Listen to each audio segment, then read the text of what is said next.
A very good evening to everybody watching. Thank you for joining us tonight on the evening review. My name is Toiwan Jabela. Tonight on the platform we are joined by Dr. Leefa Penehupifo Martin. She's from an organization called The Conquerors, and she is joined by her colleague also from the same organization, that's Ms. Ilona Amakutuwa. The Conquerors have issued a statement on Sunday in which they expressed themselves on the remarks made by mainly the President at the burial of former Army General Solomon Jesus Hawala, and we are here to expound on the statement. Thank you, ladies, for making time. Thank you, Toyo. Yeah, we really appreciate your time. Just for the record, are you both survivors of the so-called dungeons? Both of you? Yes, Toyo, we are both survivors of the Lubango dungeons. Okay. They are not so-called, they are real. They are real. They are real. Okay. We survived them by the grace of God. Yeah. Yes. Okay. Maybe briefly, just tell us how you ended up there yourself and what happened. Oh my goodness. To be honest, I cannot really tell how I ended up there, but the short of the long is that at the time I have been in SWAPO for almost 6 years. Yeah.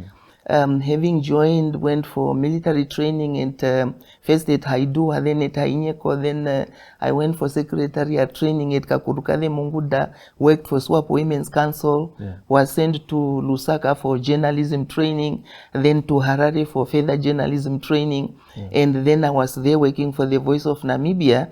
Then SWAPO President Sam Nujoma visited Harare, and amongst his entourage there was a friend, a comrade, who then came and told me that, Leefa, your name is on the list of enemy agents who are going to be thrown into the dungeons. They, at the time, they used to be called Etale or Matale. And I'm like, I was so shocked. And I was like, me? How do I end up in those things? Around which year was that? That was in 1986. Yeah, so I told him, look, SWAPO is fighting for solidarity, freedom, and justice. I am going back to Angola. And if they are arresting enemy agents, I will definitely not be arrested because I'm not one. So I went back to Angola, and I found myself naked only to an underpanty with 9 men, some of them complete strangers, some of them I knew. And I'm being beaten up to say, when, where, and how did you start working with the enemy? I was shocked. I ended up asking them, what enemy? And one of them was like, she doesn't even know her enemy anymore. Because it was such a shock. To my mind, I expected to go there and find maybe one of those people who used to try crimes like Bo Galen Kolokwi. We used to call him Magistrate Galen Kolokwi and others, and there will be witnesses and so forth, and I will be asked, did you do this or did you do that? Or my accuser will be there saying you did A, B, C, and D. And none of that happened. Just sticks, just violence. Suddenly, by my own comrades, suddenly I was no longer a comrade, but an object of hatred. Violence. Anyway, that is what all I can say in short. Yes. Meme Ilona, what was your experience? What happened to you? In short, first I was teaching in education unit, a military camp in Lubango. Then there was a special class made for me to prepare the people, the planned combatants who are to be sent to universities like Kashikola. You know Kashikola, he was a minister here. Yeah, the deputy minister. And also I remember Mbulunganga. And then later I found myself being taken out of education unit and taken into a camp called Center. And there where I was no more doing anything. I stayed there maybe for a year or two. And then one night I had 2 children, a boy, Leo, and a daughter, Mutanis.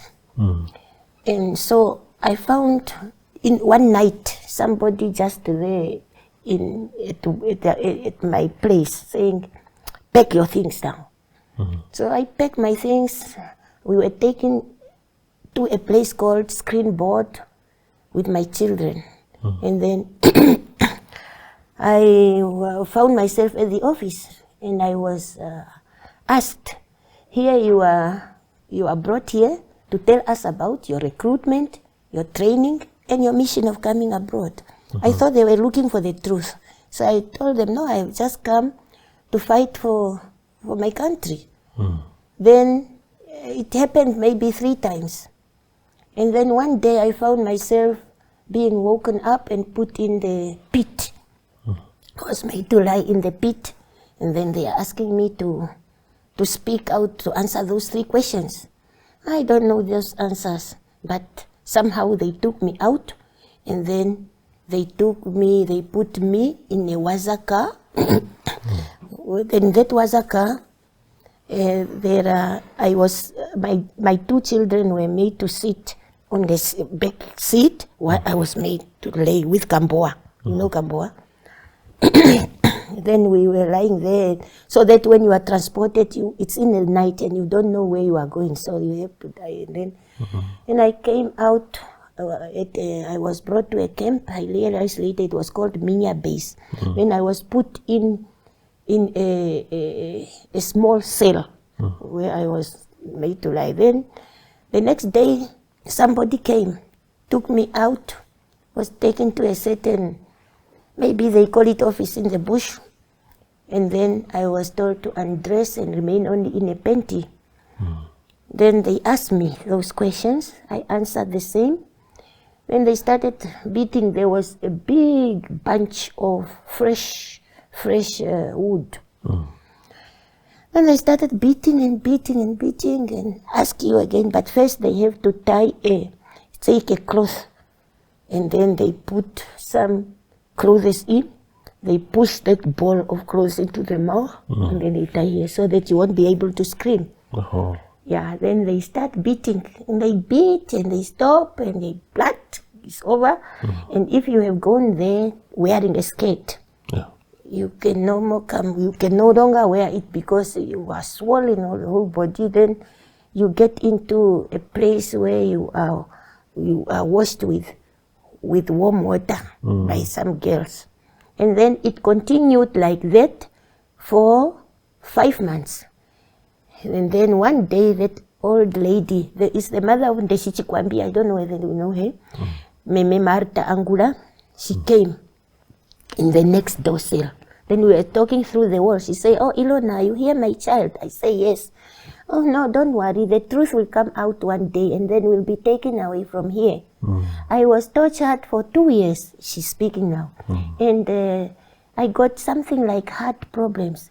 And I was taken out and was put in the dungeons together with those who have already made their confessions. Don't you know the police officers at your place? How are you coming from? I say, I know. Yeah, you must just make up a story. Otherwise, you will be beaten until you die. Yeah. And then when they came to take me, so that lady has come to give her story. Those people in the dungeons, they have already made for her a story. So these are the so-called the false confessions now. Yeah, you won't be living if you have not made that false confession. You couldn't have seen me here. That lady saved my life. But first, Mama Shipanga came in before her, and she told me the same thing. But because I didn't know her, she was just a young girl coming from Namibia and was immediately in the dungeon. Say, yeah, I know your brothers and sisters. Yeah, I know Sister Nera was there, and you make up a story. I didn't believe her. I understand. But when Mama Marta came, I knew her. I saw her in Rwanda. So I believe her. Then when they came, because those people, when they beat me, I remember one day they beat me to death, and I was put to sit down in the corner like there. You beaten, you have blood all over and scent. And I asked, I wanted his gun to shoot me. He has got a pistol here. Just shoot me. But I couldn't speak. I'm like a patient now in the hospital. I was beaten nicely that I couldn't even speak. So he gave me his watch. Look, what's the time? I look at the watch. I could see the time, but I couldn't speak. Then he threw me into there, and I'm now like looking at his gun because Yeah, that I couldn't speak. So he said, Yeah. this gun will never shoot you. Yeah. We'll just kill you with sticks. I understand. But I didn't talk. Yeah, no, I just wanted to get the ground, which you have both clarified.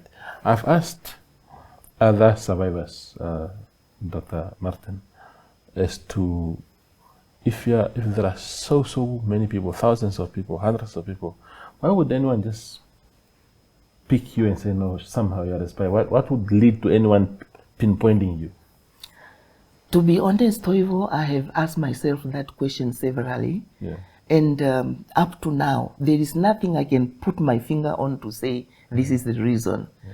But looking at the demographics of the detainees, I would think that maybe originally they started looking for anybody who is not one of them, because the majority of the people who were torturing others were my tribe's people, the Vambos. So they were probably looking for none of Vambos, the Damaras, the Namas, the Kalas, the Basters, the Hereros, and the Mbuitis, and those people with Oshivambo maybe names and surnames, but who are not really well versed in Oshivambo because they grew up this side of the red line. Then you had the Caprivians and Kavangos and Ovambos who could, for example, speak Afrikaans, like I honestly don't know why anybody would pick me, because I was a swapper kid going places, a very disciplined soldier in Kada who is told to jump, and I jump without even asking. Oh, hi. Yeah, but suddenly there I was being called an enemy agent by my own comrades. Yeah. Just a follow-up again to you, Doctor. So the president, Jesus Hawala died, and the president immediately declared him a hero and bestowed a state funeral upon him. And over the weekend, she also, your statement that you issued was mostly reacting to what the president said. Yes. One of the things is that she said he did not act alone. And you seem to be hammering on that point then to say, okay, so it was a widely executed exercise. If you can expand on what you just wanted to, the point that we're making with regard to that. Okay. The main reason why the survivors had to zoom into that. Personally, when I was being tortured, I was told that if by the 23rd of October, 1986, I have not confessed that I'm an enemy agent, the president said I must be killed. Okay? That's Semnuyoma. That is Semnuyoma. And then, right there in the dungeons, there was a day when he came and he was telling us to raise our hands and admit frankly that we were sent by the enemy and SWAPO will forgive us. And I was amongst some of those who spoke out. I told him that, look, I want to be taken to a competent court of law when I get to Namibia, because what the president and Moses Garweb were saying was that when we go to Namibia, they are going to parade us to Freedom Square for the nation to see, and Moses Garweb went even to say, and this stigma will hang with you even if SWAPO forgives you for the rest of your lives. So I told the president, I'm not raising my hand, not because I don't want to go home, but because when we go home, I want to be taken to a competent court of law to be tried. If I'm found guilty, let me be executed in public to serve as a deterrent to anybody who would ever want to betray the people's revolution. And the president said, I respect you. Now, fast forward on the 12th of May, 1989, when we were freed from the dungeons, I spent that day tied to a tree because Mangango and them, after I signed this allegiance to say that when I come back to Namibia, I will not tell that what happened to me in exile, that I was in the dungeons, basically. They then said, I challenged the president. I deserve to be kept aside. And I said, how? And they said, it's because I told him that I don't want to be forgiven. So Solomon Hawala said I must be tied, I must be kept aside. I did not know what kept aside meant, but I found myself sitting down flat at the trunk of a tree with my hands tied to the back. And then eventually we were freed. Yatoivo was sent to come and parade us, but we could tell from Yatoivo that this guy who just Knew came nothing. from Robben Island, he has no idea what happened here. Okay, then I had a chance to discuss with him and to fill him in.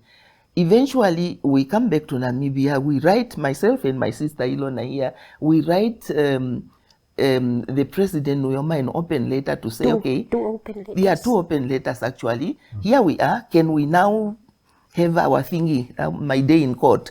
And we explained a whole lot of things that the thing that was happening in Namibia is a bad thing because some of our brethren were on the side of the Boas, so-called Makakunya, and we were on the other side. Brothers and sisters were facing each other with guns, and when they die or when they get maimed or whatever happens, it's the same mother who will cry. The Namibian mother would mourn. So now, what we know is that Solomon Hawala was in charge of these things. Yeah. Because, for example, they had their collective responsibility thing, but when he freed me that day from being tied to this tree, Yeah. my memory, by the grace of God, I remember that he was Dimo Amambo's deputy as an army commander, but he was so much coveting Dimo's position, he wouldn't want anybody to call him deputy army commander. So when I came back from there, when I realized that now I'm in a range of getting shot maybe with a pistol, I saluted him and said, the comrade army commander. And on the basis of that, without consulting the president or anybody, he freed me. So he had discretion. And we kept hammering on him, well knowing that with the issue of high command responsibility, this thing automatically falls on the president. And then he's the one who had told my torturers to murder me on the 23rd of October 1986 if I did not confess. And now we kept hammering on this one because Nuyoma was completely mum. It doesn't matter what we said to him, he remained silent. So we kept hammering on this Solomon Hawala. And for we have also spoken to others, like I spoke to Comrade Tebel Gurirab, may his soul rest in peace, and he was shocked. There was a time when he made a statement in Rehoboth that this dungeons thing has affected literally every family in Namibia. And it needs to be put on the table and to be resolved. And upon hearing that, I had written him a letter which he never received, but I had to go to his office, and he was saying, no, Comrade Leefa, you are a Swapokada, let's just go join us in 1989 before the election. Let us go and campaign for our party and whatever. I said, that's fine. But the problem is, who will tell the people? Because I was in the Voice of Namibia, winning the souls and minds of the people for SWAPO, and suddenly SWAPO sends Yatoivo to go and parade me as an enemy agent. When I go to the people now to say vote for SWAPO, how will they see me unless if you tell them that maybe there was some mixed up or whatever? Yeah, so then now suddenly here is Her Excellency President Netumbo Nandi-Ndaitwah. For the first time in history, I have seen a president of SWAPO at that level acknowledging that this thing was not just a Hawala thing. I know that in the early 90s, there was a time when they met as a central committee and they wanted to scapegoat, to make Hawala the sole scapegoat. Although we all know that in SWAPO, the orders have to be from the president. Commander-in-Chief. The commander-in-chief. Chain of command. Yes. But then, because of this discretion that Hawala had, we couldn't really distinguish it at that. But now, for the first time in history, we have Her Excellency, the president of SWAPO, under whose name, or in whose name, all these atrocities were committed. Clearly, war crimes and crimes against humanity. There is no other way about it. They are war crimes and crimes against humanity. They were committed, and she's owning up to them to say that Hawala did not do this alone. He did it with the whole leadership of SWAPO. Now, I was talking about the early 90s. You may recall that Hawala was not employed immediately. He was employed later in the NDF. And that was after that central committee in which a certain Tate Ithete, I think, Tate Nangolo Ithete had to tell the central committee to say that we cannot make Hawala be the sole responsible person for this Lubango things, because when he used to report to us in the Central Committee, we all used to clap hands, and in so doing, encouraging him to continue with doing it. So now we have the president and the head of state and government of the Republic of Namibia owning up to this. So clearly, the head of state and government of this country is owning up to the fact that she and her fellow leaders of SWAPO have committed war crimes against our humanity. And the more than 4,000 compatriots who have gone missing, their blood is on her hands. She admitted it. Yes. No, I understand. So, Meme Amakutuwa, one of the things that caught my attention in the statement is when we say the President Nandi-Ndaitwah now acknowledging her acknowledgement opens the door for SWAPO to lead by example. Come clean and ensure Namibia confronts this dark chapter with honesty, justice, and courage. Let's talk about justice. What do you want as a survivor? When you talk about justice, what is it? You want to be paid? You want an apology? What is it that you want in the form of justice? You know, the nation of Namibia really don't know the truth, because when we came, they believe SWAPO is really, what can I say? Clean like an egg. Yeah, SWAPO is the only one they trust because they have been suffering under apartheid South Africa. So when we came speaking, nobody want to listen at us, nobody want to believe us.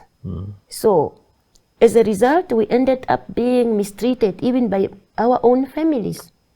And because our families say, you must not speak, you must not talk. But we left people alive there. Doesn't matter then what happened to us, it's done and finished. But we left people alive in the dungeons. And that we couldn't really spend nights sleeping. So we needed to be listened. That's what we mean by the truth and the justice to be known by the nation. Because every family is touched by this thing. And even the church, especially the church of Elsin, silenced us, kept on silencing us, and kept on dancing with the leadership of SWAPO without asking. And as a result, now we don't know what happened to those people we left there in exile. When we speak about justice, we really want the truth. We are hurt by seeing the lies prevailing and the murderers and torturers of their own children being worshipped by the mothers and the parents. So we want the truth. Whatever follow up after this truth is really clearly, justice can take place.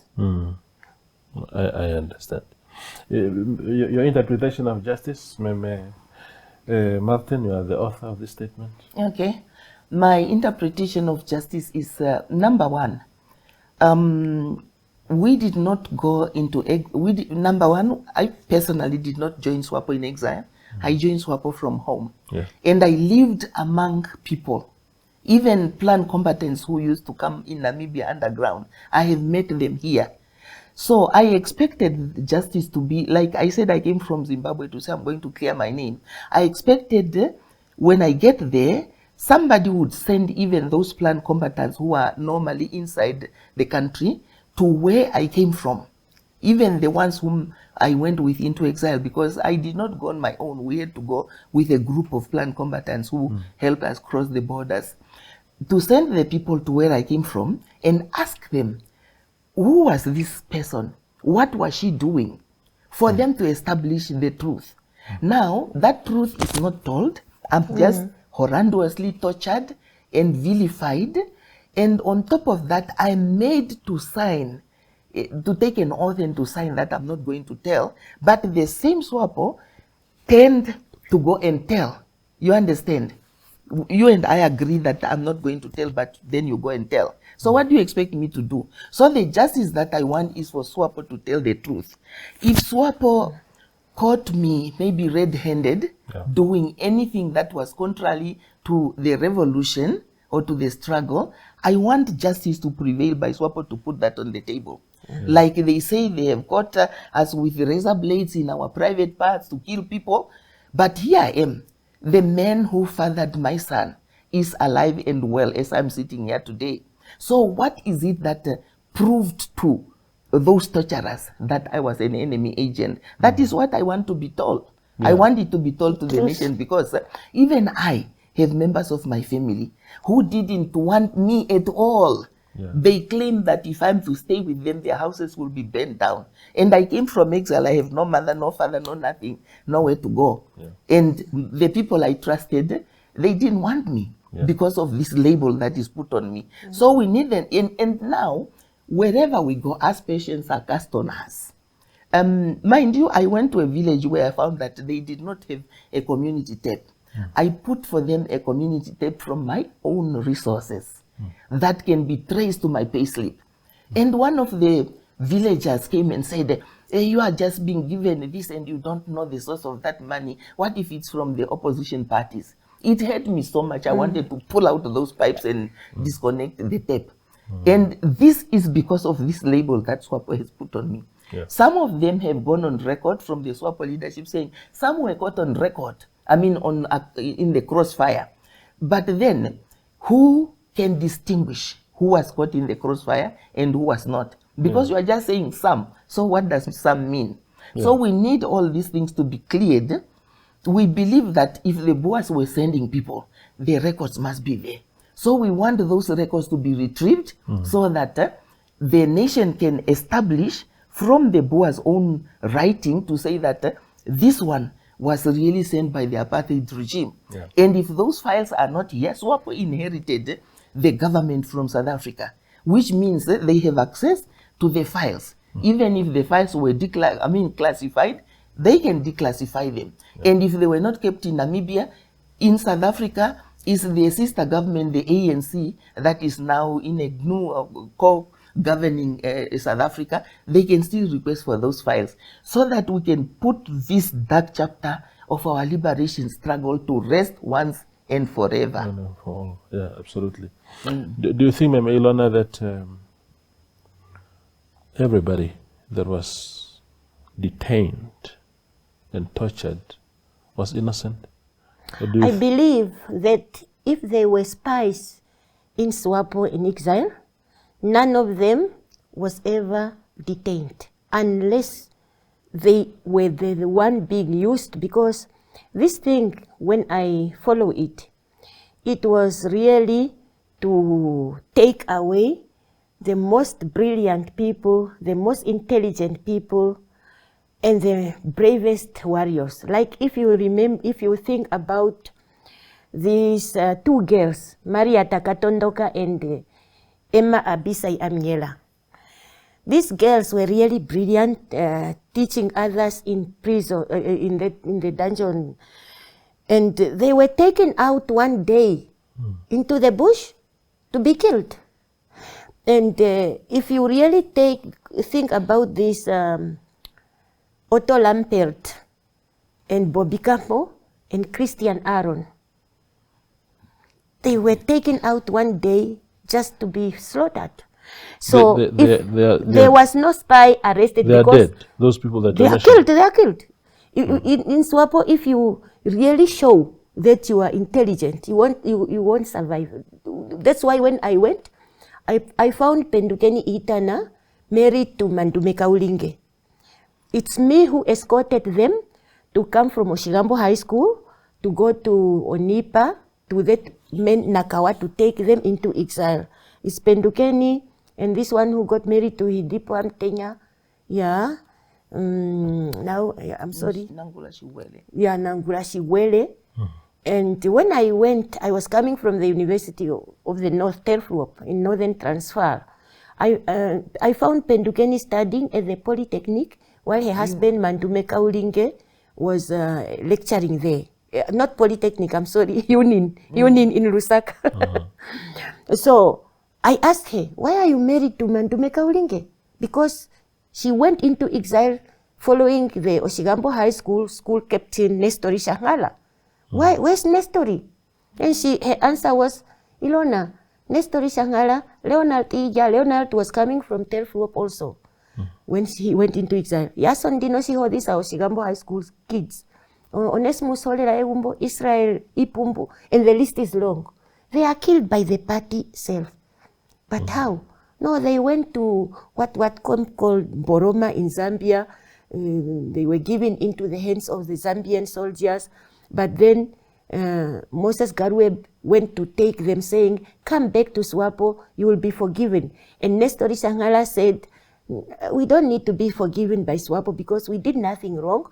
But me, Nestori Shangala, because when I came home, I came to Swapo, I will go back to Swapo. Then they went. And she said, when they came there, they were told, you will be judged militarily. Dig your graves. Then others start digging their graves, but Nestori said, me, Nestori Shangala, he was speaking no Swambo. Ame Nestori Shangala, esi hai furombira yange, avatamkara kombanda edotam ningishi. Me, Nestori Shangala, yes, I dig my grave. You who are remaining on earth, what will you do? He didn't dig. Then others dug, and they were all killed there. And they say they were given into the hands to be killed by their fellow Oshigambo High School student, James Hawala. And you have just to kill them, because if Sam Nujoma has given you an order to kill me, you will kill me while you are crying. Because if you don't kill me, both of us will die, and our mother will mourn two people. And even if you don't kill me, I will not leave, because Nuyoma's orders, as you know, he said, you know, if you read the book of Malti Akhtisari, when Nujoma went to command the soldiers on the first, plant combatants on the 1st of April to go home with guns. So he went with Hidipo Hamtenya and Solomon Hawala. So in the way Solomon said, oh, and there will be a lot of bloodshed there. What did Nujoma answer? He said, my orders cannot be questioned by anybody. And he went and commanded them.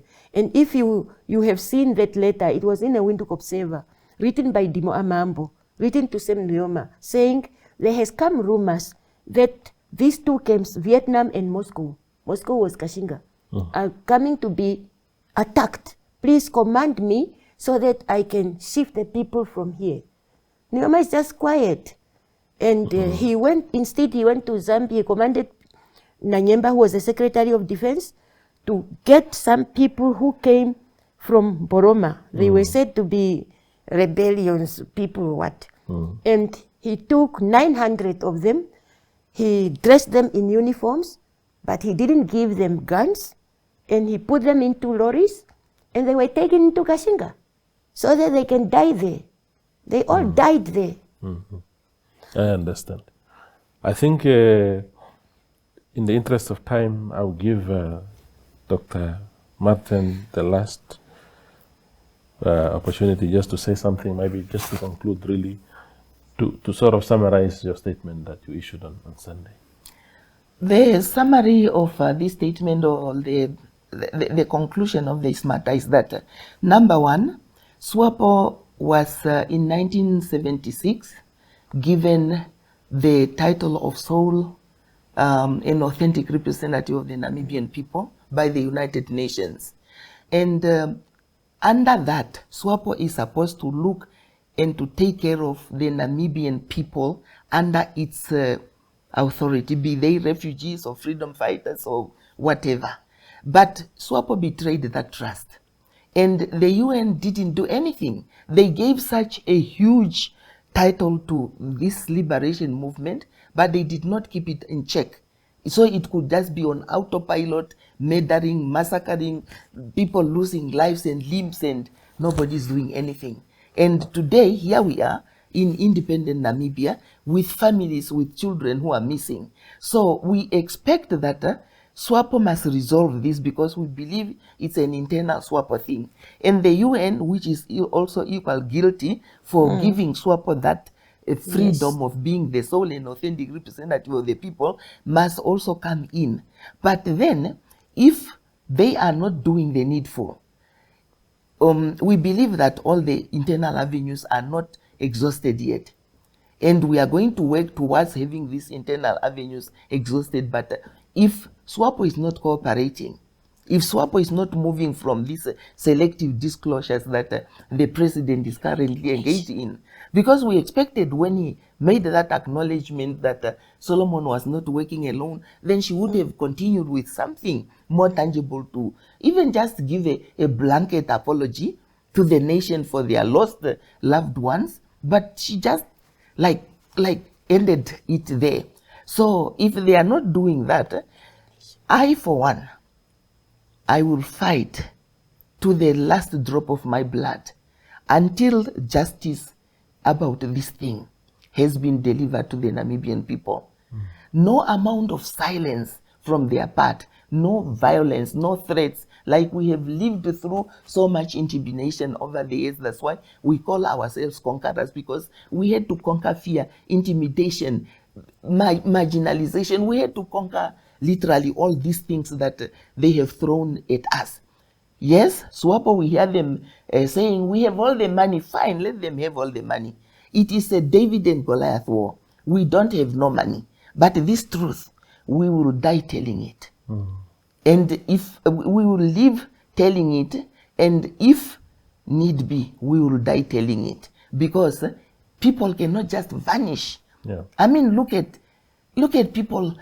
There are so many people who have vanished, but when I look at the case, for example, of Victor Nkandi, I cannot help but to start mourning afresh. The men suffered at the hands of the apartheid regime for SWAPO.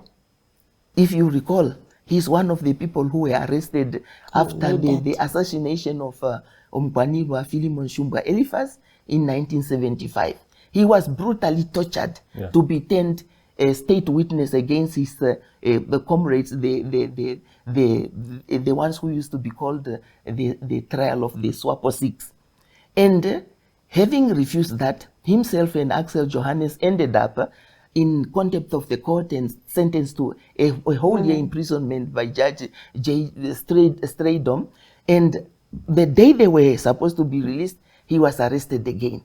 He was in SWAPO, going about SWAPO business inside the country. Then he was told to take children to Botswana to go and join the United Nations Institute for Namibia in Lusaka, as well as to buy vehicles for SWAPO. When he went there in Francistown in Botswana, he couldn't leave the children there unattended because the person who was supposed to look after them was not looking after them. So he stayed there longer than necessary. The SWAPO external wing told him, Victor, if you go back to Namibia, you're going to be arrested, you better come into exile. And in exile, he landed in worse than the Boers could ever have done. He was tortured by his own people. I understand. And he's not the only one. I'm just giving him as an example. Absolutely. Yeah. No, thank you. Thank you very much. For your courage to come and tell this vicious history that you have endured. I hope your cries are reaching the right ears, and that the leaders of our country will meet you halfway. But thank you very much for coming to the platform. Thank you, Toivo. Thank you, viewers. Yes, wonderful. That is Dr. Leefa Penehupifo Martin and Meme Ilona Amakutuwa, both from an organization calling itself The Conquerors. Those are the survivors of the Lubango tortures. Thank you for watching.